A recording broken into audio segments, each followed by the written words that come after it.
Estamos aqui. Vamos pegar o depoimento da dona Graça. O que aconteceu essa noite, amigo? E a Ana Cláudia veio o pé na porta. O que está acontecendo aqui? Pelo amor de Deus! Ué, falta de respeito. Tem vergonha, não? Todo mundo que está comendo aqui. As Cala a boca! Cala a boca! Cala a boca, eu não estou falando com você, não! Vamos pegar o depoimento de todo mundo. E como é que é o... Ah, não, mãe, para com essa figura. Aí o Diguinho já tá com fome, será que o Diguinho... Eu para com esse tipo de coisa também. Vamos para o osso aí.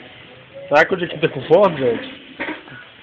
Se nós ficarmos na sala que ele 3 metros de distância, não dormiu mais de última vez que tá lá do lado. Minha filha, o outro dia que eu dormi aqui, semana passada, a senhora deu pra outro?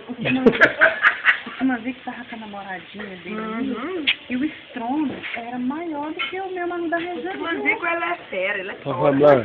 E você, o que você tem a dizer sobre isso? E o Timanzi, por ser um senhor idoso... Mas depois mesmo pode ser na internet, tá? Tanto.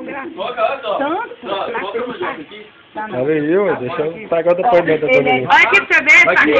Ele. Cocô.